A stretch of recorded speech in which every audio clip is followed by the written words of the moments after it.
What up? What up? What up? What up? What up? What up? What up? What up? Yes. We right back in the building. This is the Sober Gang Experience podcast where we dive completely into everything addiction. This channel right here, we try to inspire and motivate people in addiction by having incredible interviews from people from all around the world. And look at here. I got a great guest in the building today. So I would love for you guys to rock out with me today. Yes. Hey, we finna rock out how we rock out. And I would love for you guys to stick around for this entire interview. We finna dive deep into this one right here. I got Brian in the building. We finna rock out how we rock out. Let's go.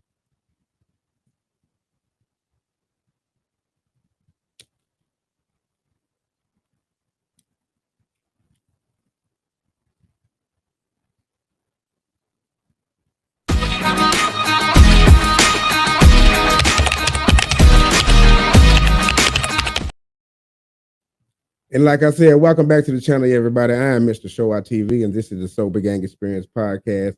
Thank you for being with me today. Like I said, I'm gonna need my congregation in the building with me today because we finna rock out how we rock out. I got a very special guest in the building. He goes by the name of Brian, and he will be sharing with his story about addiction, from his addiction to his recovery. And like I said, this channel right here, we try to inspire and motivate people in addiction. That is what I love to do. I'm 2.5 years clean and sober myself, and I'm happy. Let me give myself an applause for that. Yeah, we go pat yourself on the back right now if you are clean today. If you are sober today, pat yourself on the back. Let's give another round of applause for that. Yes. Like I said, we got Brian in the building today, you guys, and all y'all who know me. You know I love to tell my story and my journey to my people, right? To the people that rock out with me, the people that subscribe to my channel, the people that know my journey. But today, we're finna listen to Brian tell his story. Let me get him in the studio. Welcome, Brian. Welcome to the studio, man. Welcome. Thanks for having me. You more than welcome. You're more than welcome. We're gonna jump right into it, Brian. Like I said, thank you again. It's an awesome day. It is Monday, you guys, the day of our God. And if you woke up this morning, that's a blessing. If you woke up clean this morning, that's a blessing. If you woke up sober this morning, that's a blessing. Let me drop a bomb for that one. Yes. So I am motivated and I am happy to have Brian in here today. Brian, so can you tell us a little bit about how was it when you growing up, your childhood? So yeah, I was born. My mother was a heroin addict herself and a drug dealer for a very large, powerful biker organization. She ran with some rough and tough people, I'll say that. And then my dad was a DEA agent, and he was actually the lieutenant of a county drug task force that we lived in. So I kind of had to see some nonsense on my mom's side, and very structured and strict environment on my dad's side. Obviously my parents weren't together, Right. but I grew up part-time most of the time with my dad and then part-time with my mom, on the weekends, stuff like that. And she lived on basically right off the state line of Calumet City, Illinois, which is a suburb of Chicago, and then Hammond, Indiana. And I'll say this, that I was the only dude in the neighborhood that looked like me. Right. And coming from where my dad was raising me, the people in that community were middle upper class to upper class, and then it was a poor lower class community at my mom's. So when I was at my dad's, I didn't fit in there because my mom was an addict. We didn't have much money because my dad was raising 4 children on his own. And at my mom's, the kids in the neighborhood thought I was the rich kid. Right. One neighborhood I was the poor kid, one neighborhood I was the rich kid. Right. In either neighborhood I was in, it wasn't the truth. Right. You just didn't fit. It didn't feel right. No. Mhm. So it was a rough upbringing in that aspect because I never felt like I fit in wherever I went. Right. Did you participate in any drug use as a teen? Absolutely. My first encounter with any substance was alcohol when I was 10. Right. Um, and then by 12, it started to progress already at 12. 12 was the marijuana. And then by 15, it was ecstasy, acid, shrooms, cocaine, you know, and then just kept getting worse and kept getting worse. And I started to becoming, more involved in the streets, more involved in the drug life. And, I felt at certain points as the substances got harder, right? Hmm. Felt like I finally was okay in life. It didn't matter where I was, I fit in, right? I felt like, as long as I had those substance, I was okay wherever I went. I Absolutely. thought. Absolutely. We're gonna embark on your household, all right, and we're gonna discuss that a little bit. Let's discuss your household. What was it like living with your mom who sold drugs? What was that like?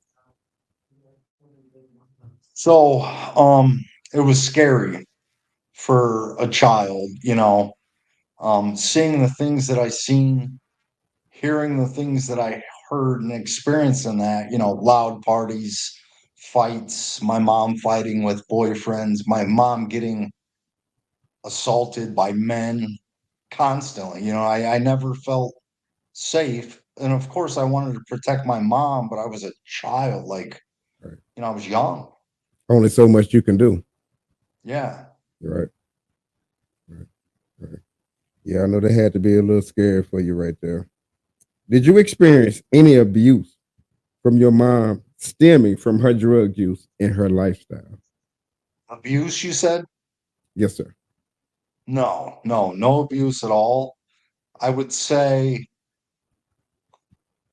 more neglect or abandonment. And when I say abandonment, I don't mean she was leaving me like at home for hours at a time. I'm just talking about, she wasn't very present, right? Right. Because she was Right. always getting high Mhm. or concerned with, all the other chaos going on in her life, or she always had something better to do. So she would drop me off at my aunts or my uncles or my grandmother's.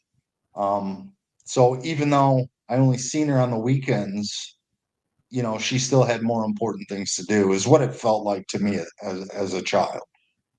Did you get any counseling? And I'm gonna ask you that later on in this show. Did you get any counseling or any therapy at that point? No, no, no. And she died from a drug overdose when I was 10. Right. Um, but it was kind of, my dad had me very enthralled in sports. I played football, I wrestled, and I played baseball. Very successful at all three sports. Absolutely. So my dad thought that, the best way to approach that situation was keep me busy in sports. Right. Right. Um, and it temporarily worked, right? But again, the kids on my teams, I was friends with them, right? But I always felt different. Mhm. I always felt like something was missing, so I kind of started hanging around with kids that I felt more I had to relate with, you know what I mean? Which were the kids doing the wrong things because I felt like something in me was broken. Right. You were I just was aggressive, I mhm. was obnoxious, I liked to fight a lot. Um, and normal kids didn't want to be around that kind of stuff. They're like, I don't know if Brian's going to beat me up.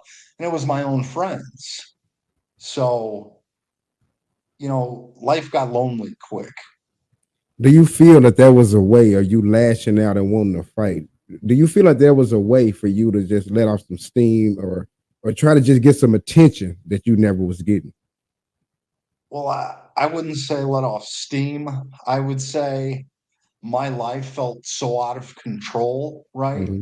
Hmm. So as I would get in these fights and win, and even if I wouldn't win, which I did most of the time, but not every time, right? But Right. that was the only thing in my life that I felt like I could be in control of. Because even if it was pain that came from that fight, it Hmm. was still caused by me, so to speak. So I was in control. I could control the situation the way I felt, and the fear, the anger, the rage. Hmm. I had an explanation for it if I was fighting. Whereas if I wasn't fighting, I just walked around an angry psychopath, Right. and people are like, "What's wrong with you?" What's wrong with them? Right. Right. Right. Yeah. The motorcycle group your mom was associated with. What was that like to you, experiencing that as a teen and as a kid? That was probably the scariest part, right? Because other than my mom's driving, right? Because she was always intoxicated and driving through houses and crazy stuff. But um, loud motorcycles, loud parties, grown men howling like wolves, just beating on their chest, fighting, smashing beer bottles. It was a bunch of chaos. And again, like, how's a 7, 8, 9-year-old know how to deal with that? I mean, that can Right. still be traumatic to a grown man. So imagine what it was like to a little boy. But Absolutely. in going through those things, one, that's probably one of the things I started to mock the behaviors that I was seeing, and that's why I was so aggressive. But I mean, you got to think when you're brought up in an environment like that, what that does, like, it gave me sleep issues, right? Hmm. Most children are able to lay down and go to sleep because Go. they don't have any worries in life. And I never had that experience. I've struggled with sleep my entire life because I never felt safe. Right. So again, like, going back to what I said a little bit ago, when I found certain substances, I finally felt like, oh, I can be safe. I can be okay no matter where I go. And it was just a sad cycle that I repeated for 25 years. Absolutely. Did you feel that when you started? We're going to talk about your addiction to heroin. Did you feel like when you started your addiction with that, was that more like a sense of you experiencing something else, something that touched you, that made you escape from reality? Yeah. So the the first time that I ever did heroin, Mhm. I was related to, if anybody's ever been in a hospital, right? And the nurse brings in that nice warm blanket out of the dryer and wraps it around you. Mhm. That's what it was like doing heroin for the first time. I felt like wrapping a warm blanket fresh out of the dryer around me, and nothing else mattered. Because what heroin did for me, with all the trauma and bad experiences I had in life, all the fears, anger, resentments, insecurities, Right.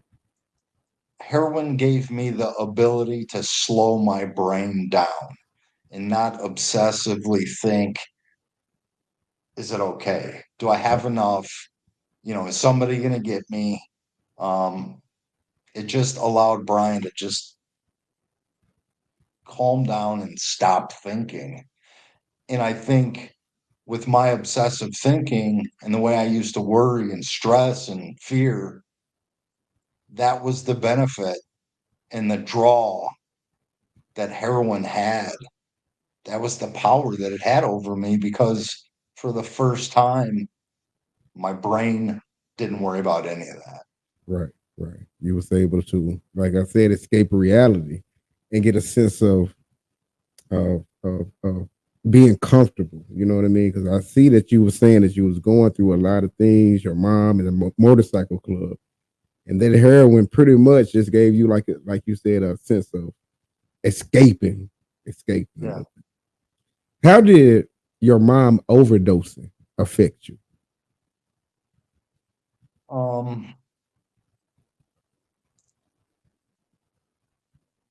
It was rough. I mean, it was already rough enough being in a divorced home, not seeing my mom, but on the weekends, sometimes missing multiple weekends because of her addiction. But once she was gone, my mom was fun. My mom was, again, rambunctious and obnoxious, and my mom was a savage.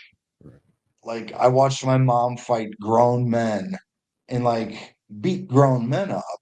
So like the older I got, it started becoming cool, right? And but the hardest part about it was where I was raised by my dad. Most, not all, but most of my friends had a mom and a dad. And I would see that and I'd be like, why wasn't I enough for my mom to be there or not to use drugs, right? Because I didn't Right, understand addiction at that age. right, It felt like something was wrong with me. right, I'm not good enough. Again, so another experience in my life where Brian doesn't fit in or Brian doesn't foot the bill, right? Brian right, doesn't isn't good enough. right, right. I can totally relate to that because I lost my dad, and my dad was an alcoholic himself, right? And I lost my dad at the age of 10, right around that same age you're talking about. And at that, before he passed, we was a family unit. I had my dad, I had my mom in the house. And even though my dad was drinking, we still had the family core.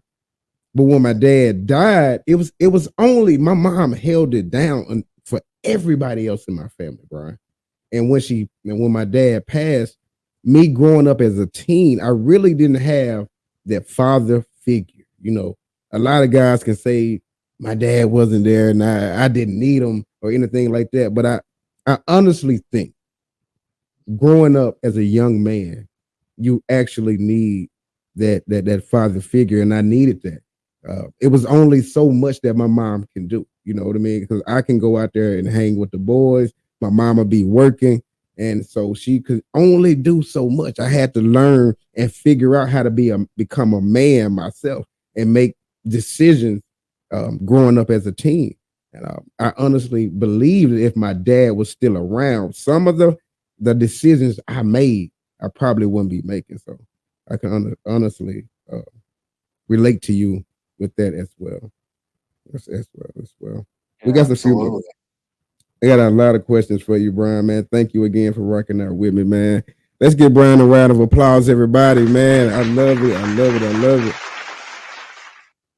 Did you receive any counseling or therapy after your mom overdosed? No, no.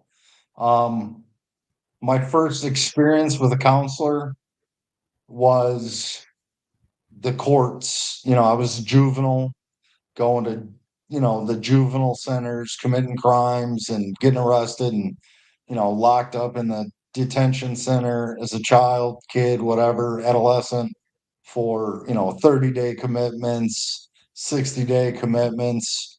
And, I was in and out for some heavy duty crimes as a teenager where they were like, something's got to give.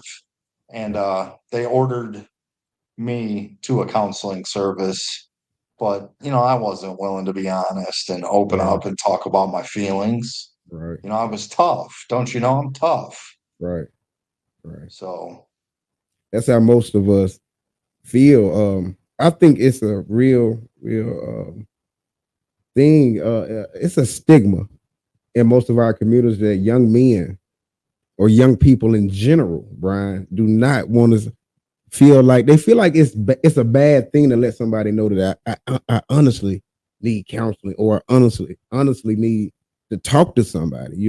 A lot of times our best friends, if we go to one of our best friends when we young and we are going through some things and be like, you know what, man, I'm going through some things. I just need to talk to somebody. A lot of times our friends would tell us, ain't nothing wrong with you. Here, smoke this. Here, drink this. This will take your pain away. You know what I mean? They'll yeah, put yeah. yeah, we always dilute it. We'll push it off. And a lot of times I think a lot of people, man, um, um are scared and scared of the fact that they just might need counseling, or maybe a lot of people sometimes don't know exactly how to go about getting the help they need as well. I really do think it's the stigma in every community based on that. Well, absolutely. And, Mm-hmm. especially like I said, I grew up playing three sports too, Right, right? right, Especially football and wrestling, right? Those are right, like a little more physical, aggressive sports. And, it was like just suck it up, don't cry, be a man, be tough, don't cry before I give you something to cry about type mentality. And it's like, I was struggling, I was hurting, but I was, like we just talked about, I was scared to talk about what was really going on with me. absolutely, absolutely. I'm totally. I understand. How was your relationship with your dad? Did he try to get you some help with your addiction? Um, that's a very, for the longest time, was a very, very sensitive subject with my dad and I. It's not that, he didn't want me to get help. It's just he didn't know. And, again, with that same mentality of just quit, Hmm. just stop doing it, but there's so much more depth that goes to addiction, right? It's, the drugs aren't the problem. They cause problems, Right, but, I use drugs as my solution. So, okay, if drugs are my solution, then what's the problem? The problem was the pain, the fear, and the insecurity, the not fitting absolutely. in, the never feeling good enough. That was the problem. Right. Um, so me and my dad battled for a long, long time in my addiction, because I went to treatment a lot. I went to treatment over the 25 years of addiction 16 times, Right. with 52 arrests, being homeless and all those things. So at a point, he was like, when's enough enough? Like, what's it going to take to get you the help you need? Because you've been to treatment X amount of times, you've been to jail X amount of times, you've been homeless, you lost jobs, relationships, this, that, facing decades in prison. What's going to wake you up and get you to change your life? Right. Right. We all ask ourselves that question. And for me, Brian, I had to have immediate surgery one day. And that was a wake up call for me, everybody. And I tell my story about this all the time. And I don't know what it is when we are in active addiction. It seems like we have to almost have a near death experience for us to just wake up. Uh, I think God have His ways of telling us things, and sometimes I think we just have to have that shock, that near death experience for us to wake up. Because I know that absolutely would help me out in my past addiction as well. Let's talk about the accident that had you in a coma for 3 weeks. What was that? What was that like? Can you explain that? Yeah. So again, you know, I was in a relationship with this girl. Um, she had 14 months clean at the time, and we hadn't been together very long at all. And in that short amount of time in that relationship, I'd been to treatment multiple times, and I had just come home from treatment and decided it was a good idea to use. And I called her when I got off work, and when I called her when I got off work, she knew I was high immediately. Mm. And she said she was coming out, and basically she was going to tell my dad. Um, we met at the gas station, arguing back and forth. And she said, "You're willing to die over a bag full of white little powder or tan little powder." So, well, I'm not willing to live without you. So we're both going to die. So she wrecked the car into the tree on purpose. at Wow. like 65 miles an hour. She was airlifted to Chicago with 10 broken bones. And, I died on the scene. They brought me back a couple times, got me to the hospital, coma, couple strokes, basically Mm. broke everything on the left side of my body. And, she was out of the hospital way before I was, just with broken bones, you know what I mean? But Mhm. with the severity of mine, it was a little bit longer.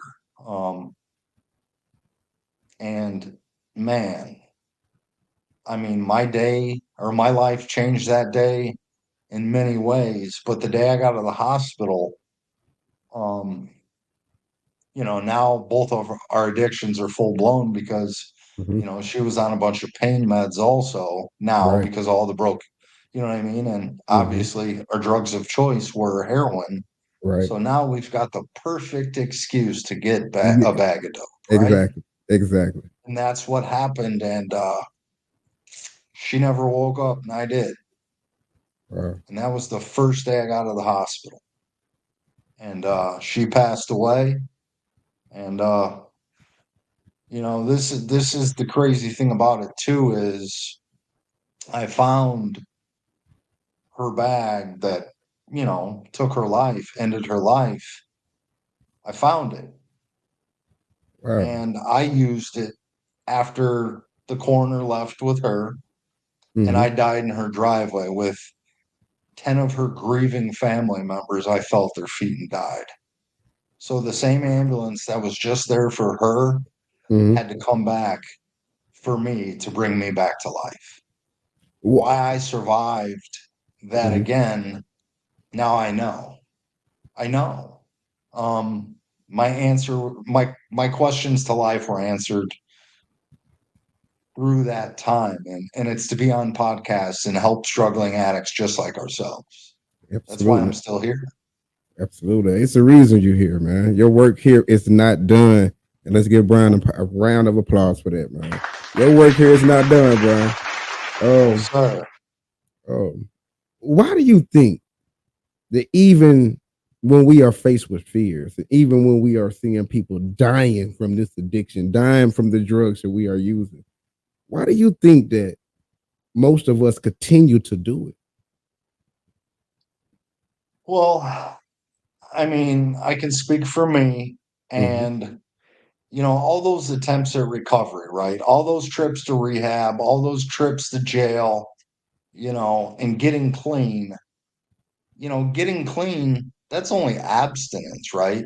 Right. So drugs are the solution. What's the problem?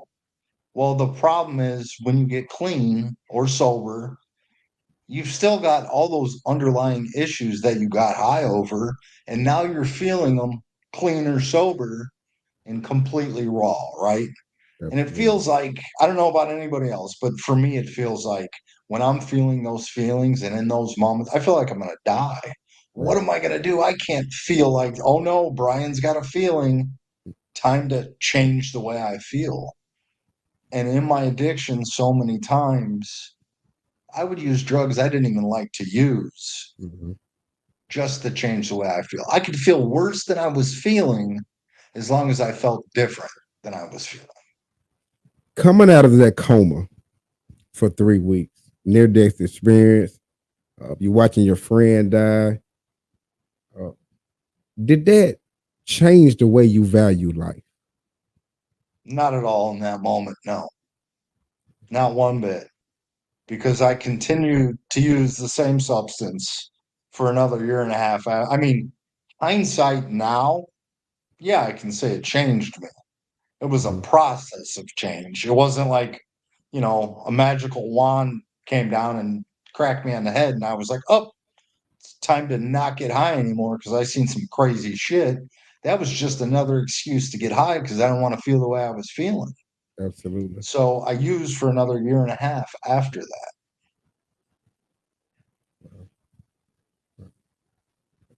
After your near death experience, did it teach you anything?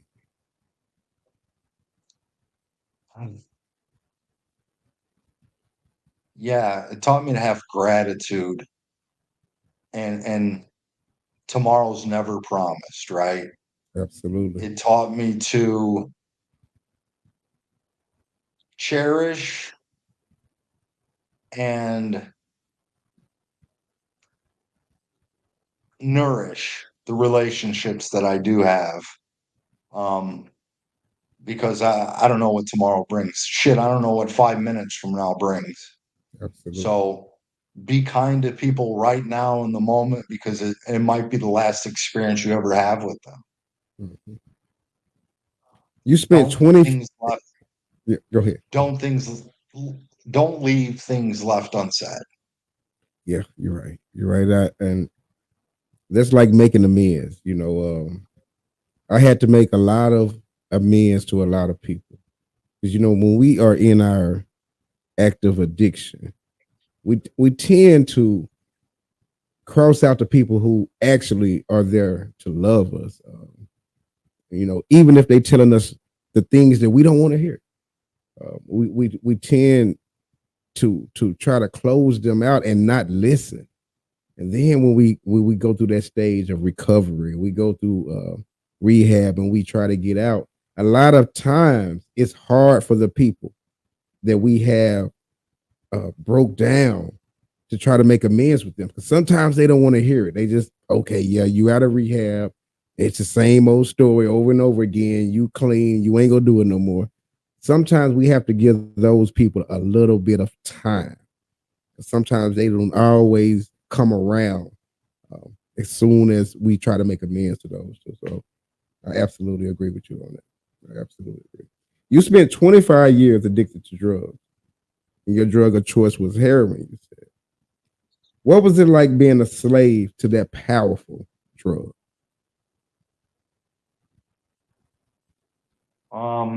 Those are the darkest times of my life.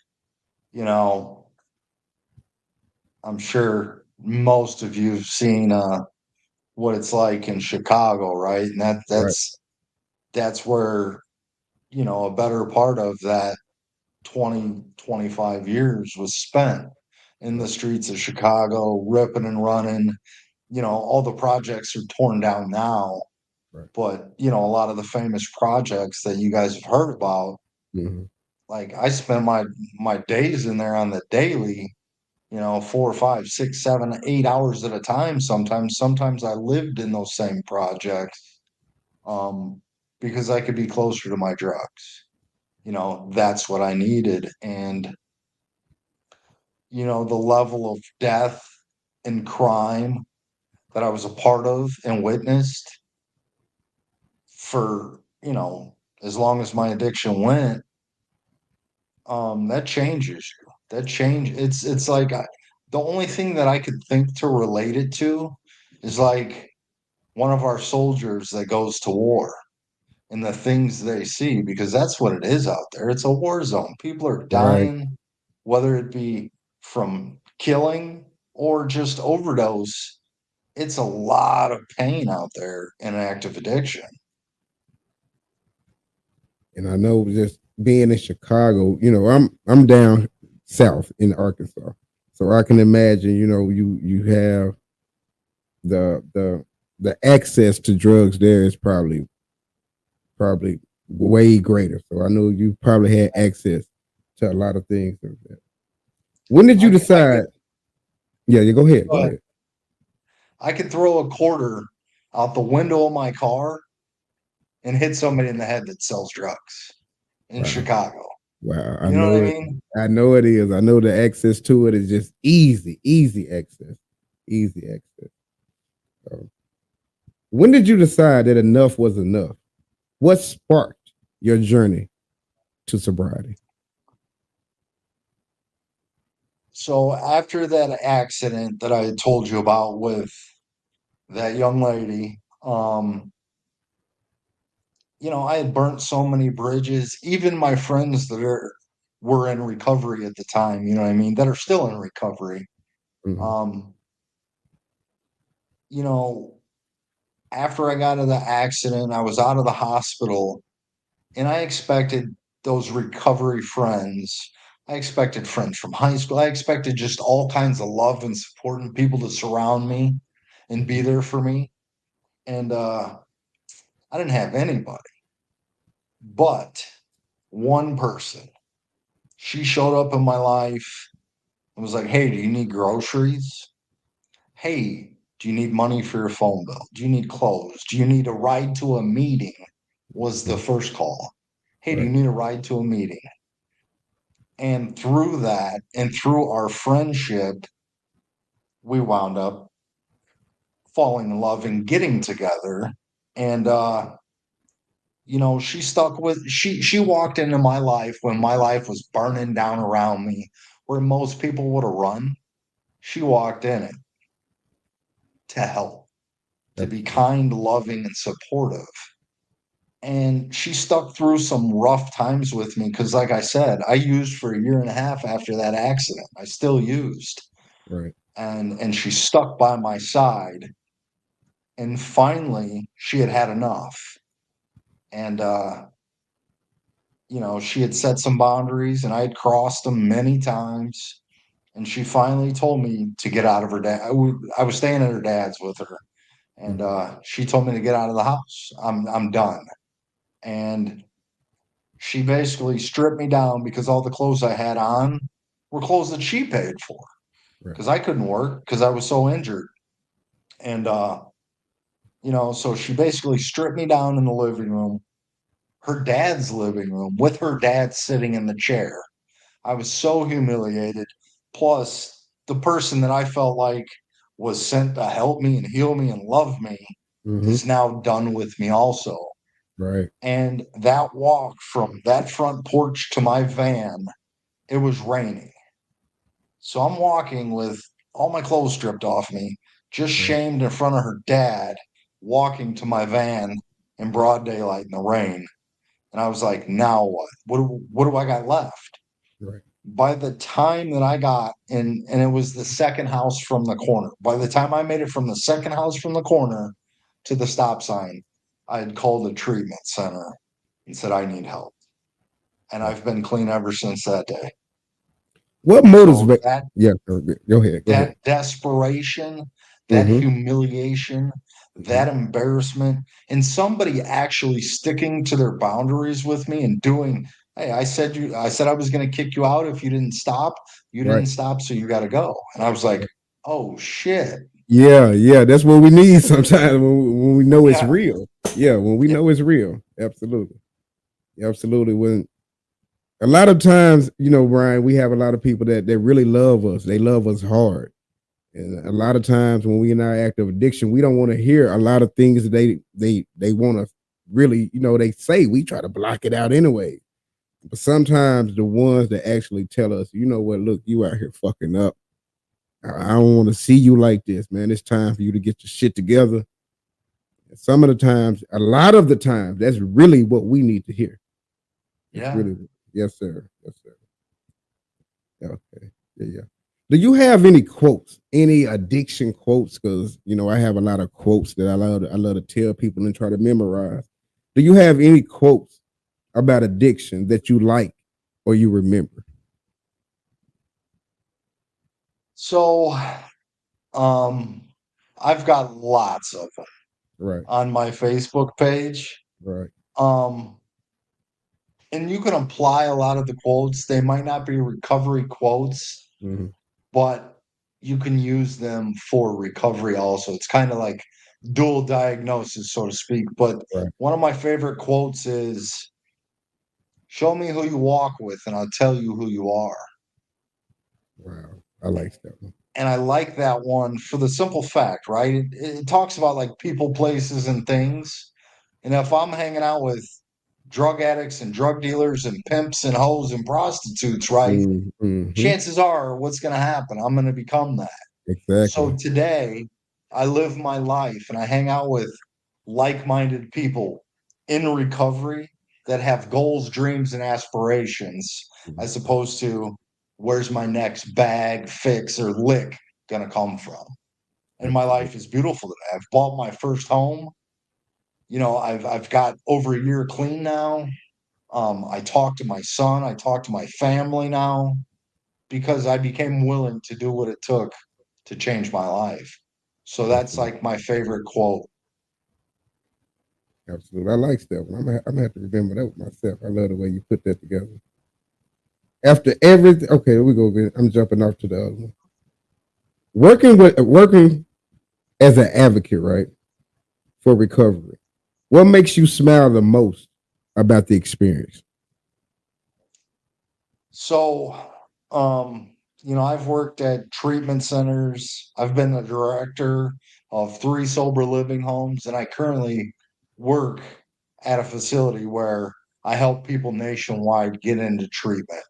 Right. And the most beautiful thing, time and time and time again, is to see somebody come in broken, beaten, and bruised, thoroughly having their asses whooped from active addiction, and to see that light come back in their eyes Right, and that right, glimmer of hope.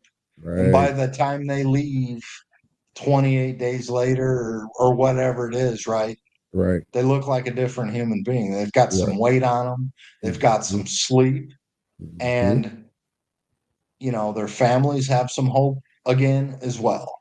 That's the most beautiful thing about it for me.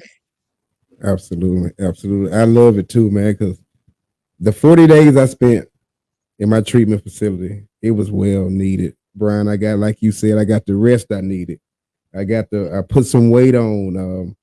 I got clarity. I was able to put together some real thoughts. I knew that, okay, when I get up out of this rehab facility, things got to change.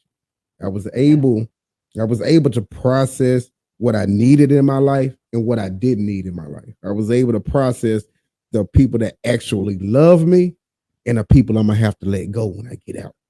So I honestly knew that I hit the ground running soon as I got out, and I never looked back. 2.5 years clean, almost 3 years clean and sober, and that's the best decision I ever made, was to go to rehab. So I'm gonna give me and you an applause for that. Absolutely, absolutely. Before we end this interview today, I would like to ask you to finish this sentence for me. Finish this sentence. My name is Brian, and I am Reliable, honest, trustworthy, a man of integrity. absolutely, absolutely awesome, awesome. I love that. I love that. Finish this sentence for me. Today, I will not. Use no matter what. Awesome, awesome. Let me drop a bomb for that one. Awesome. I'm gonna drop another one for that one. Awesome, awesome. Yes, sir. Yes, sir. After everything you've been through, mom overdosing, being on drugs, almost losing your life, what have it taught you, and what have you learned?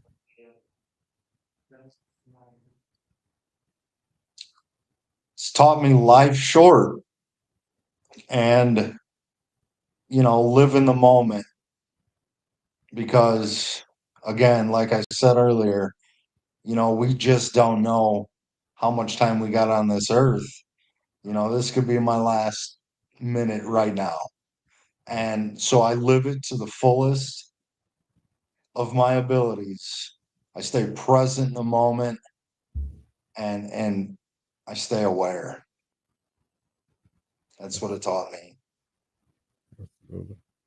Is there anything you would love to tell somebody right now that's probably watching this or will watch this episode? If they going through something with addiction, if they battling, if they having a hard time right now, can you give them some word of encouragement? Recovery is possible. We do recover, and the most courageous moments of my life or moment of my life, it wasn't running the streets and the projects, carrying guns and doing all the things that I was doing. The most courageous thing I ever did in my life was said, I need help. So if you're struggling, reach out to me personally. I can help. Reach out to somebody and ask for help. Absolutely. Great job. Great job. Great job. Thank you, Brian. Let's give Brian a round of applause today. You did an awesome job. Yes. Thank you, Brian. And like I said, man, channel is where we try to inspire and motivate a lot of people in addiction. And I hope that whoever watched this episode, that you get something out of it. We all fall short. We all go through it when we are in our active addiction, but don't let that define who we will become in the future. Like Brian said, you guys, the main key, we do recover. You have to put in a little leg work. You have to do what the necessary things to sustain and maintain your sobriety as well. Go to your AA, your meetings, your sponsors. If you're thinking about right now, do I need some help? Then you probably do. If you're taking a substance that is just diluting your whole body and it's changing everything around you, try to get some treatment. Try to get some help. Residential, inpatient, outpatient, AA, NA, whatever the case may be, just make sure you go out there and try to find the help that you need. Because I'm telling you today, that will save your life.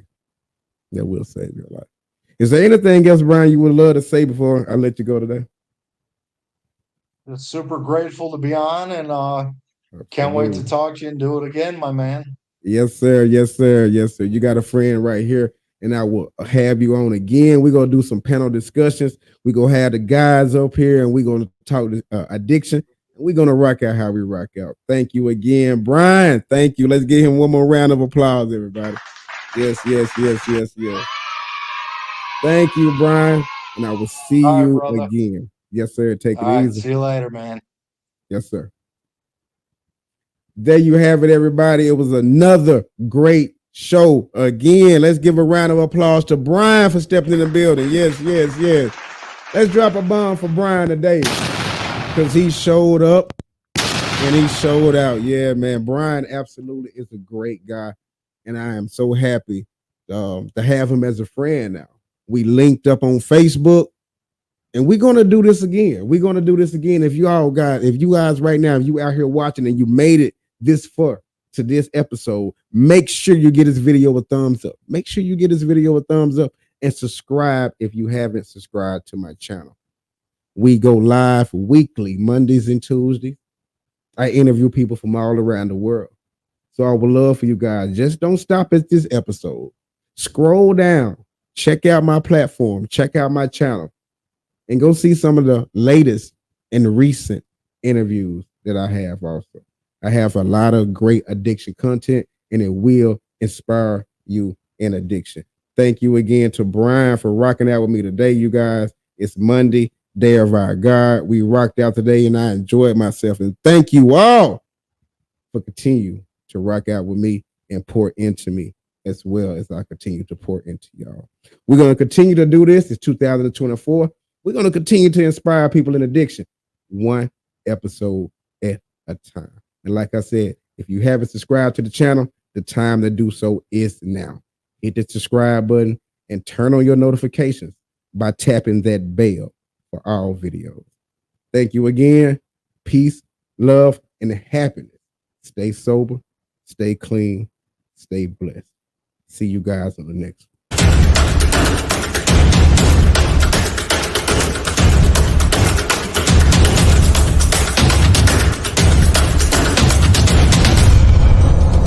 And he was going there and just a nightmare, disrupting everything, yelling, crying, all kinds of stuff, running out to the car. So if this is y'all first time to the channel, I would love for you all to go watch the recent interviews or the latest videos we did back in the day with Richie also. What's up, bro? Yo, what's up? I can't call it, man. It's another beautiful day. I have a way of navigating my way through triggers, but in the process of recovery, I've picked up a lot of tools, and I've latched on and jumped in the back pockets of people with more experience in recovery. And when I have those triggers, I pick up tools. Now, this is Mr. Show Out TV, my podcast, where we talk about addiction, and we try to come up with solutions. We try to come up with